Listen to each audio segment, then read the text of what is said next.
السلام علیکم ورحمۃ اللہ وبرکاتہ۔ اعوذ باللہ من الشیطان الرجیم، بسم اللہ الرحمن الرحیم۔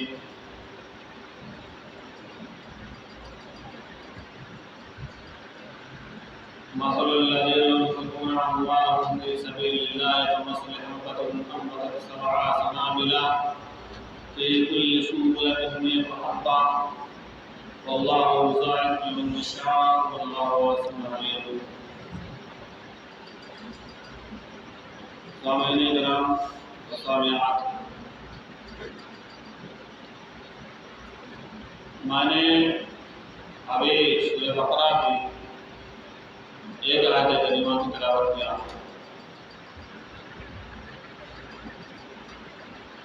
اور اس آیت میں اللہ رب العالمین نے اللہ کے راستے میں خرچ کرنے کے تعلق سے یہ آیت ہے۔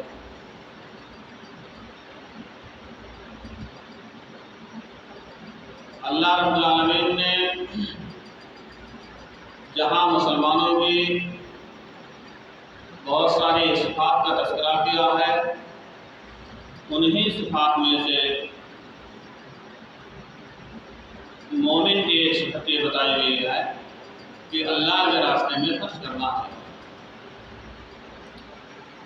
اللہ رب العالمین اپنے بندوں کو مال اور دولت دیتا ہے، پھر اللہ رب العالمین اپنے انہی بندوں سے جن کو مال اور دولت دیتا ہے انہی کو یہ کہتا ہے کہ تم میرے راستے میں غریب بندوں میں خرچ کرو۔ اللہ رب العالمین کسی کو مال کم دیتے ہیں، کسی کو زیادہ دیتے ہیں، لیکن جس کے پاس جس حساب سے مال ہو، جس حساب سے دولت ہو، جس حساب سے سرمایہ ہو، اسی حساب سے اپنے سرمایہ کو، اپنے مال کو اللہ رب العالمین کے راستے میں خرچ کرنا چاہیے۔ اللہ رب العالمین نے سورہ بقرہ کے اندر فرماتے ہیں، بسم اللہ الرحمن الرحیم، مثل المنافقون الذین ينفقون أموالهم في سبيل الله كمثل حبة أنبتت 7 سنابل في كل سنبلة 100 حبة واللہ یضاعف لمن یشاء واللہ واسع علیم۔ ان لوگوں کی مثال مثل الذین ينفقون أموالهم في سبيل الله، ان لوگوں کی مثال جو اپنے مال کو اللہ رب العالمین کے راستے میں خرچ کرتے ہیں، کمثل حبۃ انبتت 7 سنابل، ان کی مثال اس دانے کی طرح سے ہے جس میں 7 بالیاں ہوں اور ہر ایک بالی میں 100 دانے ہوں، واللہ یضاعف لمن یشاء، اور اللہ رب العالمین اگر چاہیں گے تو اس سے زیادہ بھی کر سکتے ہیں، واللہ واسع علیم، اور اللہ رب العالمین وسعت والا ہے، جاننے والا ہے۔ اس آیت کریمہ میں اللہ رب العالمین نے کہا کہ جو لوگ اپنے مال کو رب کے راستے میں خرچ کرتے ہیں، اللہ رب العالمین اس کا اجر بڑھا دیتا ہے، اسے دگنا ثواب دیتے ہیں۔ میں آپ کو ایک مثال دے کر کے سمجھاؤں۔ ایک مالدار آدمی اگر کسی شخص سے کہے، اگر کسی انسان سے کہے تم فلاں آدمی کو 100 روپیہ دے دو اور اس کے بدلے میں تمہیں 700 روپیہ دوں گا، تو آپ بتائیں ایمانداری کے ساتھ کیا آپ 100 روپیہ دینے سے ہچکچائیں گے؟ کیا آپ کے دل میں کسی قسم کا خیال آئے گا؟ نہیں آئے گا، اس لیے کہ آپ یہ جانتے ہیں، آپ کو یہ معلوم ہے کہ آج میں اگر اس انسان کو 100 روپیہ دے رہا ہوں تو کل مجھے 700 روپیہ اس لیے ہمیں کوئی تجدد نہیں ہو رہا ہے، ہمارے دل میں کوئی شک نہیں ہو رہا ہے، ہمارے دلوں میں کسی طرح کا خیال نہیں آ رہا ہے۔ یہی بات مسلمانوں کو رب العالمین اپنے بندوں سے کہہ رہا ہے، یہی بات رب العالمین اپنے بندوں سے کہہ رہا ہے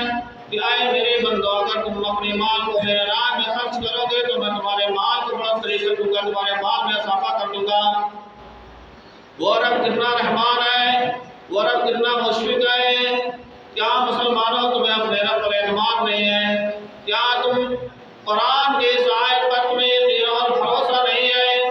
اللہ رب العالمین فرماتے ہیں مثل الذین ينفقون اموالهم فی سبیل اللہ، کہ جو انسان اپنے مال کو رب کے راہ میں خرچ کرتا ہے، رب کے راستے میں خرچ کرتا ہے، اللہ رب العالمین اس کے مال میں اضافہ کرتا ہے، اس کے مال میں بڑھوتری کرتا ہے۔ لہٰذا میرے بھائیوں، اگر آپ چاہتے ہیں کہ آپ کے مال میں اضافہ ہو، آپ کے مال میں بڑھوتری ہو، تو ہمارے لیے اور آپ کے لیے ضروری ہے کہ ہم اپنے مال کو اللہ رب العالمین کے راستے میں خرچ کریں۔ اور آپ یاد رکھیں، اگر ہم اپنے مال کو رب العالمین کے راستے میں خرچ کرتے ہیں تو کم نہیں ہوگا سوائے اضافہ کے سوائے بڑھنے کے۔ اور بھی سنو، جو لوگ اپنے مال کا زکوٰۃ نہیں دیتے ہیں، جو لوگ اپنے مال کا اصول نہیں نکالتے ہیں، جو اپنے مال کو اللہ رب العالمین کے راستے میں صدقہ و خیرات نہیں کرتے ہیں، اللہ رب العالمین ان کے باغات کو، ان کی فصلوں کو تحس کر دیتا ہے، ان کو برباد کر دیتا ہے۔ قرآن پڑھو میرے مسلمانوں، کبھی اگر تمہیں فرصت مل جائے تو فرصت سے قرآن کا اوراد کھول کے دیکھو، قرآن پڑھو۔ اللہ رب العالمین فرماتے ہیں اِنَّا بَلَوْنَاهُمْ كَمَا بَلَوْنَا أَصْحَابَ الْجَنَّةِ، ہم تمہاری آزمائش لیں گے، ہم تمہارا امتحان لیں گے، ہم تمہیں آزمائیں گے اس طریقے سے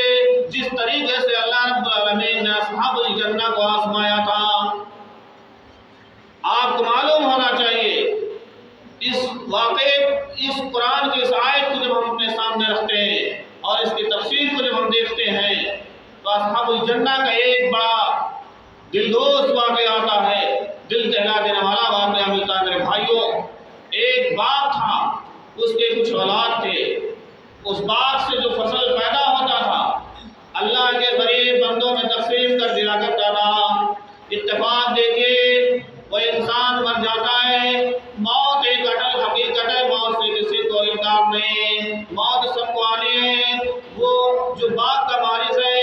موت کے آغوش میں آ جاتا ہے، اسے موت کی نیند آ جاتی ہے اور وہ سو جاتا ہے، وہ دنیا سے چلا جاتا ہے۔ باپ کے مرنے کے بعد اس کے اولاد، اس کے لڑکے، اس کے زمین اور جائیداد کے وارث بنتے ہیں، زمین اور جائیداد کے وارث اس کے بیٹے بنتے ہیں۔ فصل لگ جاتی ہے، فصل تیار ہوتا ہے، اچھی طریقے سے فصل اگ جاتا ہے، لڑکے باغ کی طرف جاتے ہیں، لگے ہوئے پھل کو جب دیکھا تو ان لوگوں نے کہا جس طریقے سے میرے باپ نے مجھے تلاش بنا کر کے دنیا سے گیا ہے، جس طریقے سے میرا باپ مجھے مفلس بنا کر کے گیا ہے، اس طریقے سے ہم لوگ مفلس نہیں رہیں گے۔ رات کی تاریکی میں جب پوری دنیا خوابگاہ میں چلی جائے گی، پوری دنیا جب سو جائے گی تو ہم جائیں گے اور لگے ہوئے درخت سے پھل کو اتار لیں گے اور اس کے بعد ہم بیچ کر کے بڑا آدمی بن جائیں گے، مالدار بن جائیں گے۔ یہ نیت وہ لوگ کرتے ہیں، رات کی تاریکی ہوتی ہے، پوری دنیا اپنے خوابگاہ میں چلے جاتے ہیں، پوری دنیا سو جاتی ہے اور یہ لوگ رات کی تاریکی میں جب باغ کی طرف جاتے ہیں، باغ کی طرف جاتے ہیں، دھیرے دھیرے جاتے ہیں، چپتے چپتے وہ جاتے ہیں اور ادھر دیکھیے جس طریقے سے ان کی نیت میں کھوٹ ہوتی ہے، اللہ رب العالمین نے آسمان سے فرشتے کو بھیجا اور بھیجنے کے بعد ان کے لگے ہوئے فصل کو تباہ و برباد کر دیا۔ وہ فصلیں برباد ہو گئی۔ جب وہ لوگ باغ کی طرف گئے، اپنے باغات کو جب دیکھا ان لوگوں نے تو کہا ہائے میرے افسوس، ہائے میری بدبختی، یہ تو میرا باغ نہیں ہو سکتا ہے۔ جو ان میں سے سب سے چھوٹا تھا انہوں نے کہا کیا میں تم لوگوں سے نہیں کہتا تھا کہ تم لوگ اپنے رب کی کبریائی بیان کرو، تم لوگ اپنے رب کی بڑائی بیان کرو، اور تم لوگوں نے اپنے رب کی بڑائی نہیں بیان کیا، تم لوگوں نے اپنے رب کی کبریائی نہیں بیان کیا، اس لیے تمہارے بدنیتی کی وجہ سے اللہ رب العالمین نے ہماری فصلوں کو تباہ و برباد کر دیا اور یہ جو باغ تہس نہس ہو گیا ہے، چل چکا ہے، یہ باغ کسی اور کا نہیں، یہ ہمارا ہی باغ ہے۔ میرے بھائیوں، ہمیں نیتی کے ساتھ، کشادہ دلی کے ساتھ، فراخ دلی